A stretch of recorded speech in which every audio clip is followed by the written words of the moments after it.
Alrighty, well, welcome or welcome back, whatever the case may be. I wanted to talk about the build for my OneFinity Elite Foreman CNC. This is a torsion box, or at least it's the skeleton of a torsion box. This box is 72 inches by 72 inches in total. Basically, I use two 3/4 inch sheets of MDF cut at 72 by 36, and I piece them together. The box pieces are approximately 5 inches tall, so the walls, if you will, and the dividers are 5 inches tall. So the box is going to be a little over 6 inches thick once it's done. And it's sitting on top of a Craig 64 inch by 64 inch bench. So 64 inches for the bench, 72 for the table means about a 4 inch overhang. So you'll notice that's where kind of the frame is there. The 4 inch overhang all the way around supports the bench. Underneath, I've got stretchers. You can kind of see those stretchers clamped.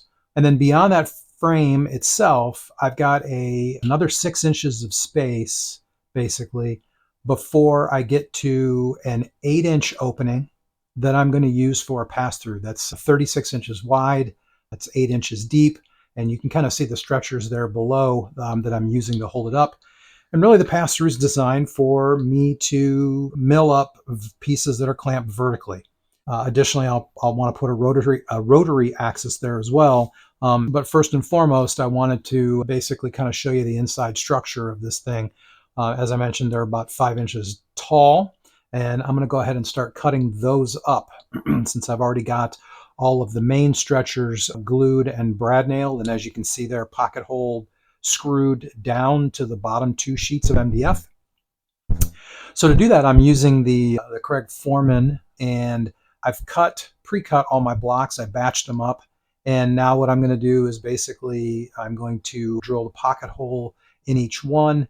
I didn't really go crazy here. I could use the tape measure and kind of find the center of those 5 1/4 inch pieces and mark that. And that's what I started out doing here was basically I was going to mark and batch these up in groups, kind of setting them all together, setting several together, marking them with a square. But when it really comes down to it, the placement isn't critical. And so I wind up, after kind of marking these first ones, realizing that, because there's indexing marks on the Craig Foreman, it's pretty easy to line them up by eye. So I went ahead and I cut the first couple here, just kind of using the lines. And then again, I noticed that there's those marks on the Foreman itself. I've got it connected to a dust collection as well. There's a dust port on the back of the Foreman if you haven't used it before. That's a fantastic machine. It allows you to cut pocket holes really, really quickly. Super easy. I used the old method for years of the hand clamp and drilling, and this just allows you to kind of speed through, as you'll see here in a minute, pocket hole drilling each of these little blocks. So I'm getting my stuff together, and then basically once I turn the vacuum on, I'm kind of dubbing this after the fact to avoid any of that background noise. It really, really does that. It's that easy. Now there's some settings, obviously you can adjust it for material thickness, etc. I use predominantly 3/4 inch everything from plywood to MDF. So I've got all the settings already marked and preset.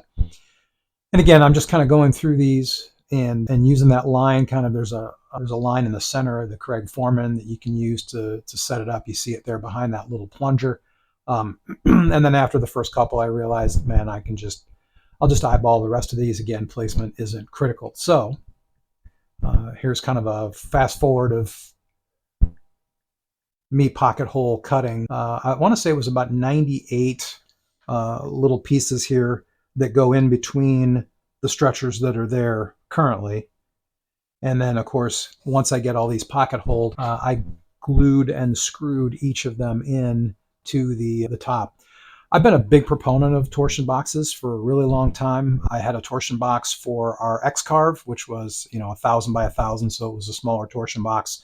And I now use that as with another one, identically sized, kind of placed next to it as an outfeed table for our saw stop. But as you'll see here, it's pretty fast and easy. I think this, it's sped up, of course, but I think it took me like 11 minutes to cut these 90 some blocks to pocket hole them. It took considerably longer actually to install them and screw them all in, which I'll kind of go over here in a second.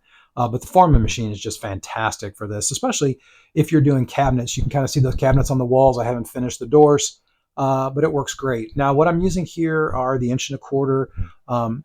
These are the zinc coated. They're the coarse threaded for soft plywood, and I'm using Gorilla Glue, of course, to glue those down. I like the Gorilla Glue only because to me, it goes on really smoothly, and it has a tendency to foam up after the fact. So the squeeze out, in my opinion, is a little easier to get off of the finished product. Now here, it's not going to matter because, of course, the squeeze out is going to be inside the torsion box itself. And you'll notice it's a little snug fit. I actually, after filming this, went back and I cut all of these blocks down, maybe, I don't know, at a 1/16 of an inch, if that, just to get a much better fit. I didn't want to be squeezing the stretchers, if you will, or those cross pieces too much. So I put the first couple in here with the mallet. And of course, I'm excuse me, gluing each of those as I go. And then kind of a lather, rinse, repeat. It's just important that you're kind of consistent, because what you're going to do once you have all these pieces in is I mark those on the outside of the case with light pencil marks, and then from both directions, right, both left to right, the long pieces that you see there, as well as the short ones that I'm putting in. I try to keep those lined up. So that once I get those final two top pieces on and I brad nail, and of course it's glued, those top pieces. Again, those are 36 by 72. There's two of them. You'll see those kind of in a couple of minutes. But it's important that they're kind of all lined up on the same plane so that I can just go right down the top with brad nails and fasten those all down. Now, you'll notice I'm pocket holing the bottom, but I can't pocket hole the top, of course, because you can't put those screws in from inside unless you have a very, very small helper. But what I am doing here as I put these in is I'm making sure that they're flush with those long pieces. If they're not flush, what I will do once I am done installing them all is I will go ahead and take a random orbit sander and make sure that all of those are flush. So this is MDF. It sands pretty easily, as I'm sure you're aware. But I'll go back through and essentially confirm that every bit of the top plane of all of these torsion box elements are flat, because that's going to obviously impact the final product, that is putting those last two pieces of MDF on top of. And again, I'm using the coarse screws here. I had a selection of fine and coarse, and honestly, the coarse are meant for our softer woods, and MDF is kind of a softer wood, and the fine are really meant for hardwood. I typically try to buy these things in bulk, so I've got a fair number of each, but I just felt like the coarse screw were the better candidates for this.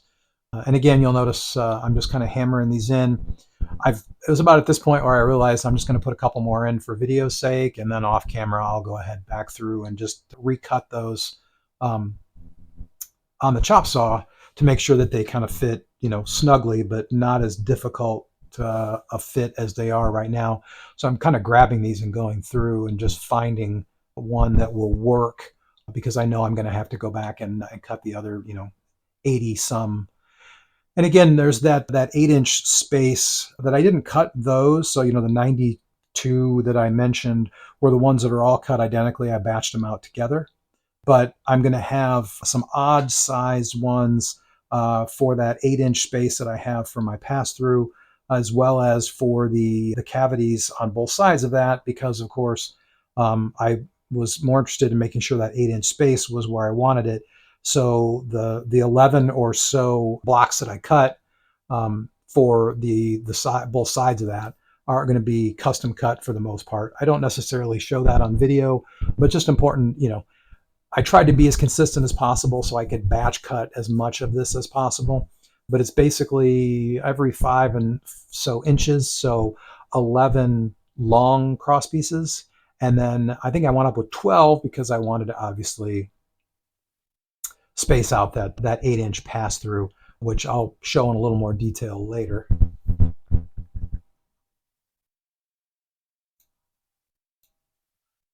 All right, so enough of that.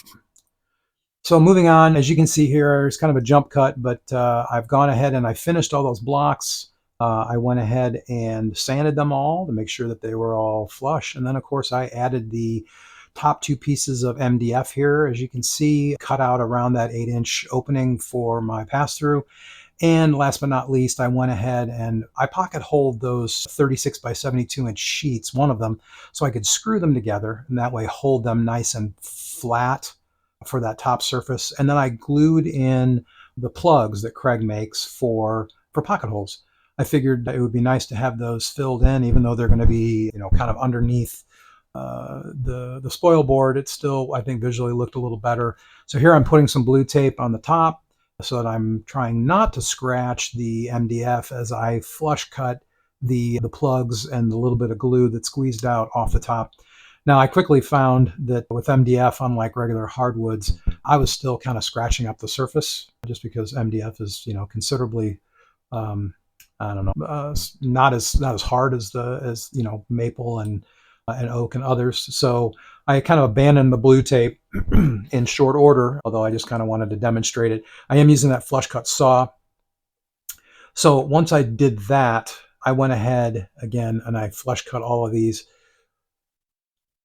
I'm going to take the orbital sander. See, I'm cutting the tape up here, which again, it's great learning experience. I've used it for maple and oak and it worked pretty well, but it really wasn't doing me any favors here with the MDF. And I knew I'd be sanding and finishing with shellac, which I'll talk about in a little bit.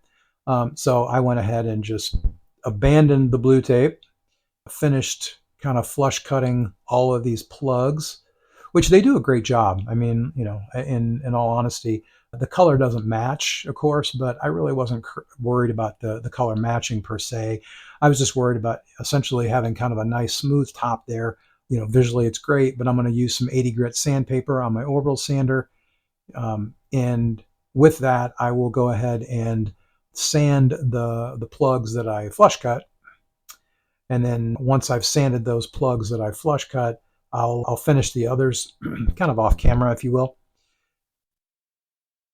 And it makes short work of it. I mean, I probably could have used the 80 grit to sand both the glue and the wood down, but that flush cut saw just works so nicely. They're very, very sharp. And I can put a link in the description for those. But it sands quite nicely. So I went ahead and just made sure that that was smooth. And as you see here, I'm kind of sanding on those plugs and decided, now I like the flush cut just that much better. So I'm going to finish flush cutting these just by hand. Notice no blue tape. And I'm just being a little more careful here to try and not scratch the surface of the MDF. But, even if there was some scratches there, I am going to be filling this in. Now, you can kind of see the pinholes there. If you look on the corner of the opening, there's a pinhole there. Well, in fact, there's a lot of pinholes there. I think I counted approximately 400 plus pinholes, because what I did was, of course, I pocket hole screwed everything down on the inside, and then I went ahead and sanded, made sure it was all smooth. Then I did a layer of glue over the entirety of those pieces. And then actually you can kind of see here, I'm readjusting, but you can see some of the pinholes here, kind of bottom of frame. After I put the glue on there and I had pocket hole these and lined everything up and put it together, I just went kind of crazy with the brad nailer and brad nailed, the entirety down. And of course I had clamps around the perimeter just to help with some of that work holding as well. But I really wanted to make sure that, this thing was glued pretty much everywhere it could be glued. The cavities inside, for the most part, are about 5 by 5. I typically try to keep that in mind. And again, I've marked kind of the outside body of the thing with where those pinholes went. So I just took, as you see, you can kind of see, I just took a straight edge and then I just pin nailed or brad nailed all the way down each of those lines, both, one direction and the other. All right, so now I'm going to go back to, now that I've cut the rest of those off, I'm just going to go back to sanding all this down with 80 grit paper. I did go over it again with 220 grit after the fact, but again, this is MDF, and as I mentioned, most of this surface is not going to be visible because it's going to have a waste board over it. The OneFinity Elite Foreman is 48 by 48, so essentially The bulk, I think 55 plus inches of the 72 is going to be covered with either rails or the wasteboard. So here I'm just making sure that these are kind of smooth. I'm working in a bit of a tight space. You probably saw that from the other angle. But so I'm having to kind of climb around a little bit. Plus I wanted to move the camera for you to get a view of, what the thing looks like. And what I am going to do is in just a moment here, I'm going to show you kind of the process I used to fill in all those brad nails. So it's probably pretty obvious, but I'm not really great at videoing. That's the leg for my tripod. In any case, I'm going to use this Minwax stainable wood filler to fill in all of those brad nail holes. Again, there's 400 plus. Like I said, they're not huge. They're 18 gauge brad nails. I think they were inch and a quarter long, but there's a lot. So I'm going to go ahead and go through the process of filling those in. And while I'm doing that, I'm going to think about better ways to hold the camera so that there's not a tripod foot. I'm using a little plastic disposable scraper. Actually, once the stuff is dried, I tend to just scrape it off with sandpaper and then I can use it again. They're pretty cheap, but it's worthwhile. So as you see here, I'm just going to go through the process of filling in each of these with a little bit of that sandable wood filler. It didn't take very long. I think this probably took me 10 minutes, maybe a little more. I'm not this fast, of course. It sped up, but suffice it to say, I'm going to fill all of them in. And then once they're all filled in, I will give that time to dry. And then I'm going to go back and sand them with 220 grit sandpaper. So here it is finished. One thing I didn't talk about, of course, I did the seam as well down the center, because if you recall, I screwed those two sheets together. So there's a seam down the middle, which of course will be covered by spoil board. But I went ahead and filled that in as well, filled in all the holes. And one thing that I didn't do was I didn't cut off the plugs that you see there on the pass-through. So in order to do that, I'm going to go ahead, since the Dozuki, I think that's how you pronounce that, since that saw is not really going to work there, I went ahead and switched to a more aggressive approach, which is the little cutoff tool. It generated a little bit of smoke, but for all intents and purposes, it got the job done. So would I have done this for all the others on top? No, most certainly not. I think that flush cut saw did a much nicer job. But for these, you can see there's some burning. Primarily that's because that blade is pretty dull.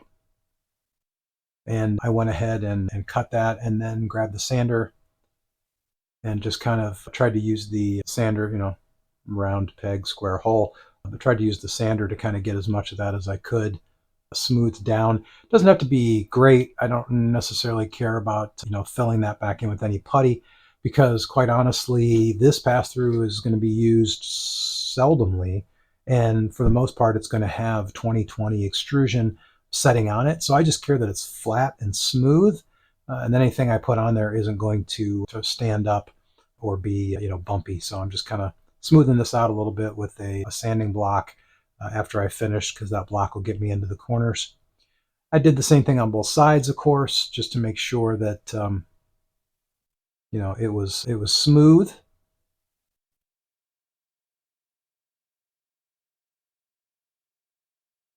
Probably a little overkill. And you'll notice I didn't bother putting plugs in the faces. I just wanted to have a 3/4 inch drop there. But on the face of the thing, I didn't bother, since it's really not going to matter. If I need to, I can always do that later on.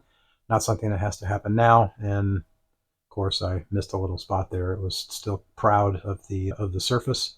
So I went ahead and hit it with the saw just a little further, just to kind of knock it down.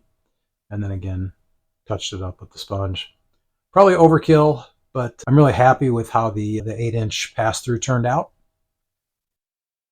And of course, I did that on the other side as well. Like I said, now I'm just very quickly sanding the remainder of all those little puttied pinholes.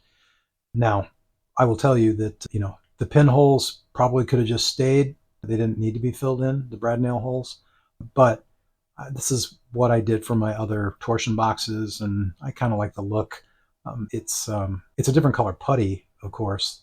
So you're going to see kind of later on in the video that once the shellac is on, you can definitely see pretty much all of those spots. But it's smooth as glass. And it looks really, really nice. It's just kind of an extra step that isn't necessarily needed. All right, that's half, and of course, as I said earlier, I just kind of sand those scrapers off so I can reuse them, and then I'm going to knock out the rest of the sanding of the pinholes. Once I've finished sanding all these pinholes or brad nail holes, then what I'm going to do is I'm going to wipe down the surface with a brush, and I'm going to basically confirm that I can't, I should say, basically confirm that I can't see any holes that I missed or that, potentially didn't get filled in properly. So here I am off camera looking for that brush, I think. Yep, there it is. It's a horsehair brush. I love those things. They're super gentle. They're not going to scratch. I've had this one for a very long time. In fact, I think I got it from my father. I'll try to put a link for something similar, but this is one of those things where I always know where it's at in the shop. It's got its own special place, and I don't necessarily use it a lot, but when you need it, it's certainly handy. So again, I'm just cleaning off the surface. Once I've got all of the bits and pieces from the sanding off of there, then what I will do is I will go through with a pencil, and if there are any that I missed, or if there are any that basically didn't fill in enough, I will mark those, and then I'm just going to repeat the process. This is purely optional, kind of really cosmetic, frankly. But I figure if I'm going to do it, I might as well do it right the first time. So I got all those holes marked. Here I'm just double checking, and then I'm just going back through again with the wood filler. Any place that I circled, any of those holes that were still visible or that I had missed, I go ahead and fill those in again. And then I give it, usually about an hour or two to dry. Now I think in most cases for this stuff, I think I waited. I just let it dry overnight, but you certainly don't need that long. That stuff tends to dry pretty quickly. So now we're on to the shellac phase. This is the shellac I use. It's the clear, transparent bullseye. This is a quart. And again, high speed, I'm just putting a coat of shellac on. The first coat, because it's MDF, it sucks it up pretty quick. And you can see what I mentioned before about those spots where I put the sandable filler. They definitely stand out now that the surface is colored. You can definitely see them. Again, if you were really concerned about it, I suppose you could stain the entirety of the MDF top, or you could get a fillable sandable putty that matched. But in my case, I really didn't care. I just wanted it to be smooth. So I'm going through and very quickly doing a first coat. Now this first coat, like I said, the MDF sucks it up like crazy. So what I've done is I'll put the coat on, and then I waited 24 hours. I used about a third of the can, as you can see there. But I'll wait about 24 hours, and then I will go over the entire surface with basically a 220 grit sandpaper. Again, there's my 6-inch and 8, or excuse me, my 4-inch and 6-inch, and then 8-inch. And I think I had intended to talk a little bit here on camera about just kind of the size of the gap here. That's a 3/4 inch drop. So it's essentially, I just took the blocks and shifted them down so that they didn't sit on the bottom piece.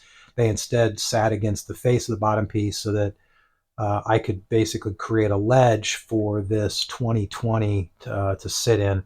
I just wanted it to be essentially strong enough to support the MDF that's going to sit on top. I'm going to do several of them here, probably 6 or 8. I think I have a number of pieces. Of course, I've got to cut them short, but I'm going to use those to sandwich with the MDF that sits on top. So that piece of MDF will actually have probably, the 2020 extrusion screwed to the back of it.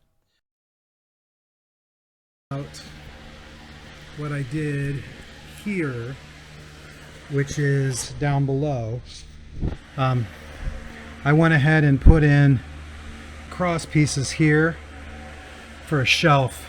There's 6 2x4s and there's 2 2x6s on the ends. I'm going to space the 2x6s on the ends 6 inches from the outside rail to here. And the reason I'm going to do that is because I'm going to take a piece of 3/4 inch ply. This is just MDF, so this isn't really the real thing. But I'm going to take a piece of 3/4 inch ply that is the length of this, which is 63.5 inches. And I'm going to screw it to the face of this. It's going to be about 11 inches long. And it's going to hang down. And then down below, I'll have just this side of these feet. I'll have this vertical piece and then 2x4s that go across. So I'll have another shelf under here for probably, frankly, extra pieces of MDF that I'll use for my wasteboard up above.